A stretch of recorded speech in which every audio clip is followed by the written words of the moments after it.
Največji dar. Šmarnice za otroke 2020. Napisala Marjeta Cerar.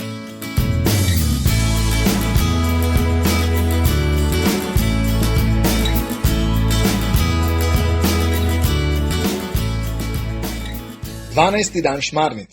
Smučanje. Med novoletnimi počitnicami sta babi in dedi Polono in druge vnuke za 3 dni odpeljala na vikend na Dolenjsko. Tam so obiskali sosedo Micko, ki je res posebna gospa. Ne samo, da peče najboljše piškote, tudi njene zgodbe so tako zanimive.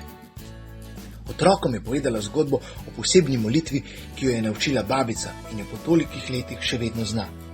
Rekla je: vsaka molitev je zaklad, ki se nabira v nebesih, še posebej molitev k Mariji. Po novoletnih počitnicah smo spet sedli v šolske klopi in komaj čakali, da se bodo začele zimske počitnice. Vmes smo seveda imeli kup testov in spraševanj in domačih nalog in vsega, kar je povezano s šolo. Med zimskimi počitnicami smo šli smučat v Kranjsko goro.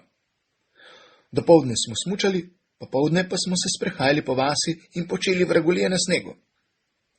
2 večera smo se odpravili tudi na nočno smuko. En dan smo preživeli na Svetih Višarjah. Mami, kje si že rekla, da sta bila z očkom, preden sem se rodil? Kam sta šla, na katero goro? Je vprašal Max. Na Svete Višarje. To je tukaj nekje blizu, a ne? Ja. Gremo lahko jutri tja? Seveda lahko. Lahko gremo tja tudi smučat. O, super, ja, pojdimo tja. So se strinjali tudi drugi. Zjutraj smo sedli v avto in se odpeljali proti Višarjem. Pot ni bila dolga. Smučanje tam je bilo res super. Proge so dolge in razgibane, pa še več snega je bilo kot pri nas. Bil je lep, jasen dan in po kosilu smo si privoščili sončenje na sneženi plaži.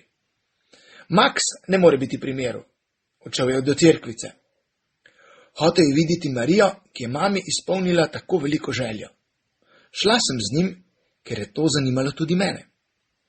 Ko sva se že malo oddaljila od staršev, sta za nama pritekla še Jaka in Lučka. Tako smo vsi 4 šli v cerkev kar sami od sebe, brez pregovarjanja in prepiranja. Velik dosežek za nas.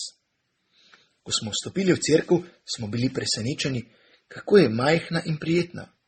Sedli smo se na klopi in bili čisto tiho. Mislim, da smo vsi opazovali Marijin kip. Potem je Jaka rekel: pojdimo ven, zebe me. Šli smo ven, še prej pa smo vsi 4 lepo pokleknili. Zunaj, za cerkvijo smo našli hrib, po katerem smo se sankali. Ko smo se vrnili k mami in očku, jo je že kar malo skrbelo, kje smo. Kje ste pa bili? Nas je strogo vprašal očka. Šli smo v cerkev pogledat Marijo, ki vam je izpolnila željo, je rekla Lučka. Očka in mama sta se spogledala, drug drugemu pokimala in nam zaupala skrivnost. Kmalu boste dobili sestrico ali bratca. Jaka je ob teh besedah zavriskom rekel: sem vam rekel, da bomo imeli še enega dojenčka. Po tednu smučanja smo se vrnili domov. Vsi veseli smo babice in dedko razlagali, da bomo dobili dojenčka in da smo videli Marijo, ki je očku in mami izpolnila željo, da smo veliko smučali in da smo... Ob vsem govorjenju se je babi ustavila le pri besedah o dojenčku. Bila je zelo vesela in je še enkrat ponovila besede, ki jih je izrekla že za Božič. Vsak otrok v hišo prinese blagoslov, ter objela mami in očka. Naloga. Zahvali se Bogu za svojo družino.